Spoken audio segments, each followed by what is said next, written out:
So there is this producer named Steven DeKnight. He was not involved in Wednesday, by the way, but he decided to weigh in on Jenna Ortega's comments about the way that Wednesday was written. She seemed dissatisfied with some of the themes that were in the show, and she became very protective of her character. She was talking about this on Armchair Expert, the same place where she said she's close friends with her cast members, and she got a bunch of backlash for that. Because one of her co-stars, one of her love interests in the show, Percy Hines-White, has been exposed as a misogynist and a racist and stuff. So, I mean, there was just a lot that came from this podcast that people were pissed off about. Got one right there, Mary. Oh, we do? Yep. Let's see. Clef the Misfit said, "Hey Phil, I finally went and listened to your band. I'm not really a metal guy, but I really loved the more melodic songs like For You and What If I Was Nothing. It's kind of cool to enjoy an artist that doesn't hate my values." Awesome. Awesome. I appreciate that. Isn't that nice? That's nice. That's nice. We love positivity on this show. Yes. All right. So here's what Jenna Ortega said about the writing. She thought there were some corny things in it. She said, "I don't think I've ever had to put my foot down more on a set in a way that I had to on Wednesday. Everything that Wednesday does, everything I had to play, did not make sense for her character at all. Her being in a love triangle, it made no sense. There was a line about a dress she has to wear for a school dance, and she says, 'OMG, I love it. Ugh, I can't believe I said that. I literally hate myself.' I had to go, no.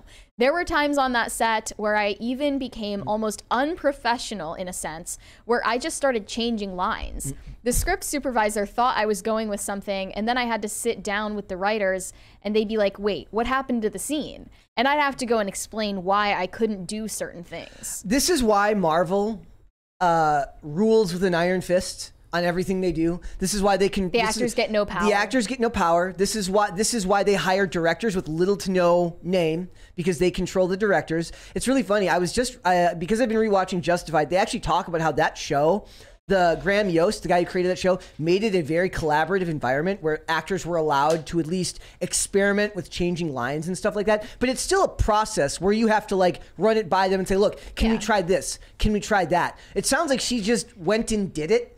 It maybe started with her trying to negotiate things, and then she just forced her hand. But I mean, that line she brought up, it's cringy as hell. Like, I'm kind of glad that she did make those changes. The thing is, now she's an executive producer for the second season. She has the power to make those changes now whenever she wants. It's probably a good thing. Yeah.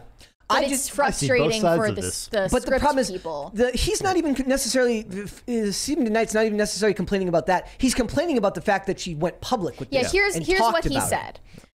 He said, "I love talking with actors about their lines and stories, but by the nature of the beast, they don't have the full picture in TV of where the story is going and why some lines are needed for the whole to make sense. She's young, so maybe she doesn't know any better, but she should. She should also ask herself how she would feel if the showrunners gave an interview and talked about how difficult she was and refused to perform the material.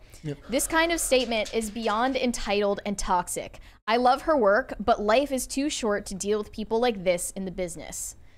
So I imagine this happens quite often, right? Well, it's in a lot of ways, an actor who's taking on a character that's becoming iconic, they need to protect that character. And if they see a line like that could ruin the character or sink the scene, I get the instinct. I don't understand the then bad-mouthing the writers on a podcast. It's just like Donnie Yen saying like, "Hey, I asked them to change this, my name." And then they change the name, and then he goes and bad-mouths them anyways in the podcast. Even that is a little worse, because in Donnie Yen's case, he's talking about them appeasing something that, you know, he thought they were racially stereotyping him.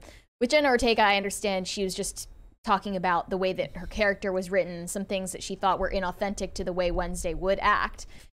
And I think she made the right choices, but she's also like overplaying a little bit probably how much control she had, because they kept the love triangle thing throughout the entire season. It was basically what drove the plot in a way, like beyond just the mystery that she was trying to solve. They kept all of that as well, and they kept you know, her going to prom and her loving that dress, but she just didn't say that line. There's a lot of things that if those writers are planning 2-3 seasons out, that something could be. Granted, I don't know how much I trust Hollywood to be thinking that far ahead these days, but the idea is back in the day when writing was actually competent, a line could be in there that seemingly makes no sense now that will be important a season down the line, either for character growth or story purposes, and an actor has to understand that they're being given an episode to episode, season to season, and the writers are thinking farther ahead. For Netflix, I'm not so sure because they don't know if they're going to get a second season. Yeah, they don't know if they're going to get a third season. Yep.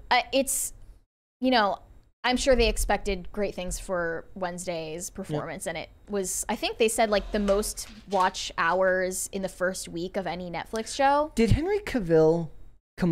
well, we all know Henry Cavill's. Cavill? Now I'm saying Cavill. Yeah, oh my gosh, Cavill. Did he ever badmouth the writers specifically while the show was in production, or was it just the stuff that came out secondhand? I think it was only secondhand from that guy who was on the writers. People are drawing comparisons to Henry Cavill and his control over The Witcher because of his love of the source material. Yeah, and they're like, it's sexist. Why can't a woman have input? But the idea is, like, did Henry Cavill, I don't remember him saying anything specific about the writers in those early interviews while the show is still in production or right after season 1. I could be misremembering that. But if he did, you know, maybe there's an argument to be made there that there's a bit of a double standard. I do think that she should have kept quiet about her opinion of the writers. I don't know. Writers suck these days for any Netflix show. Yeah. I would guess like that. No, you might be right. I mean, they do a terrible job most of the time. Yeah. And she probably could recognize that and made positive changes in the other direction. That's fair enough. Maybe, you know, going on a podcast and saying that was distasteful. It somehow comes off more as gossip. But she didn't even insult them, you know? Like, she just insulted that line, or she said, you know, there were things in it that didn't make sense for my character. She didn't say, the writers wrote this awful line, hear it now. Like, they didn't. They weren't even mentioned really directly in the podcast. You've changed my mind on this. I just feel like Cavill was more magnanimous and polite about it, and therefore maybe it just left less of a bad taste in my mouth. That mine? Sorry about that. That's me. No. Okay. Do you need to take it? No. Okay. Okay.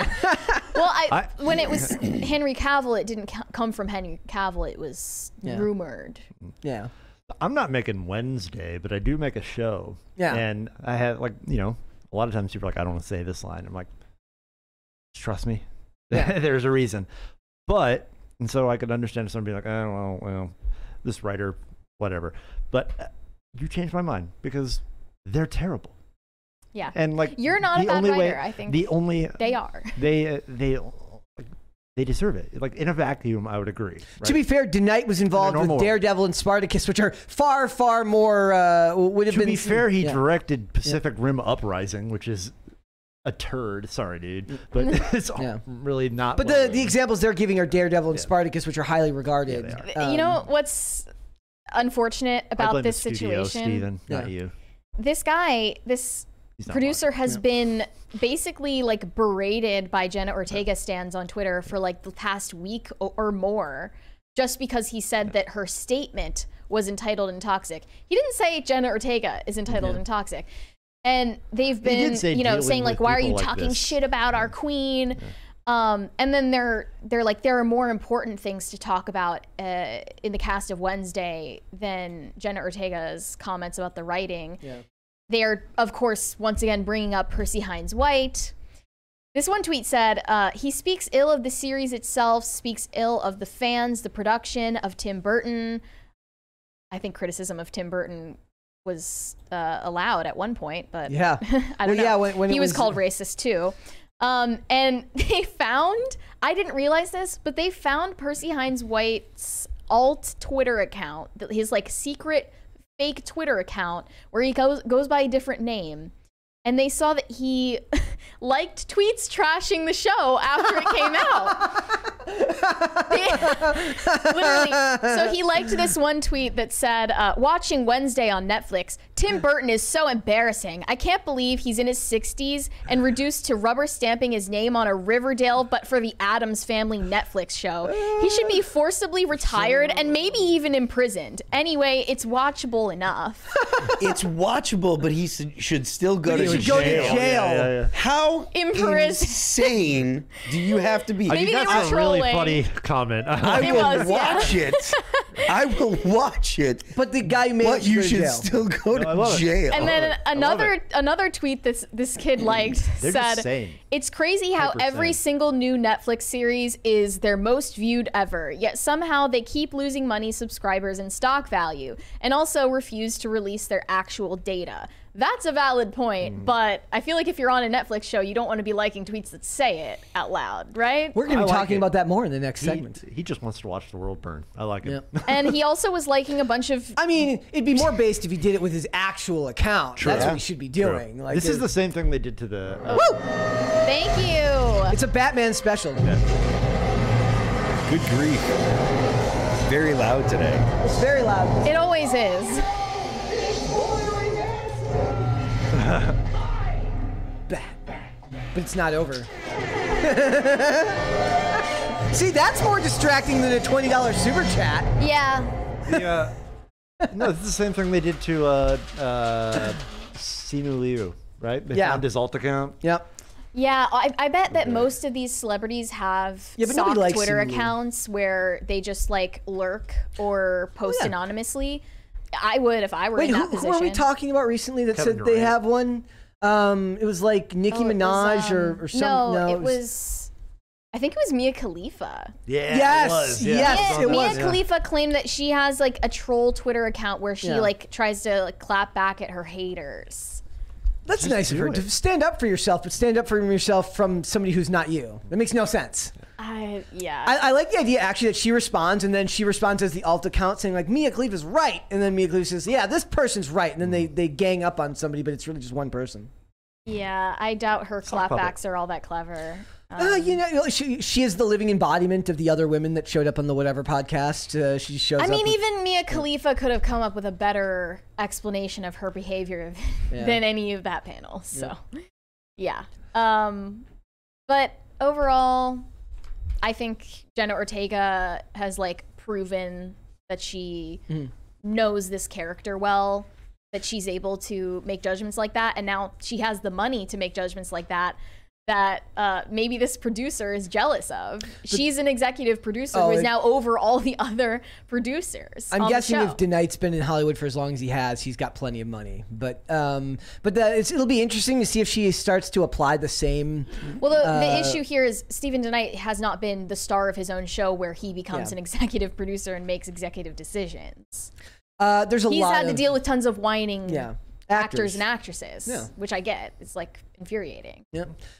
It'll be interesting to see if she tries to be the same level of involved with other characters she gets involved with that she maybe doesn't understand as well. Yeah. And you know that power can go to your head very quickly. That will be very interesting to see. Yeah. She Thoughts? is only 20, and her career is like blowing up really quickly. Yep. Did you see Scream 6? Not yet. No. I was planning on it, Yep. but I'm not sure if it. I haven't seen that many people talking about it. It's really weird. That's one of the ones that's gotten very mixed reviews to me. Like people that I would have normally expected to really like it didn't, and people that I know that I didn't know what their opinion on it would be seem to really love it. But as far as I'm concerned, it ended with 4. I didn't need 5, and with that, I'm not going to see 6. So that's just me. Look, you might have changed my opinion on this. On one hand, I would prefer I wish I knew better off the top of my head if Cavill had made those comments publicly. Because if he had made them publicly, He didn't. then okay, then I don't know if it's necessarily a double standard. I think the idea here isn't about her getting her way. It's about her making comments that make the show look bad publicly. Other people were also bringing up like, oh, so it's okay when Tom Cruise does it, but not Jenna Ortega? Like, Yeah, Those it's okay when Tom Cruise does Yes. it and not an up and coming Yeah. literal 20-year-old Yeah. kid. Well, like, I mean, No, even you just changed my mind. I'm on team her. Do it. Keep talking crap about him. I mean, I they're terrible. sympathize with both perspectives. Is what I'm saying. I do too. Like, I would- it's okay when Tom Cruise does it. Instinctively, I want to defend the writer. yeah, but Tom Cruise would have had more money she's invested right, in all so. of these projects. Like Exactly, but now she does too. Yeah. So season 2, but she didn't in season 1. yeah, So- but you could argue she got season 1 to the success Yes, that it absolutely. had. And- Therefore, she has a stake in it. And I have absolutely no desire in my heart to defend Hollywood writers. So, No. you know, I think if they had been let loose on this, they would have ruined it. most likely. Easily. Most likely. Yeah. Thanks for watching. Listen to full episodes of Pop Culture Crisis on Spotify. Keep up with us on social media and make sure you subscribe and ring that bell so you never miss the show. Bye, guys.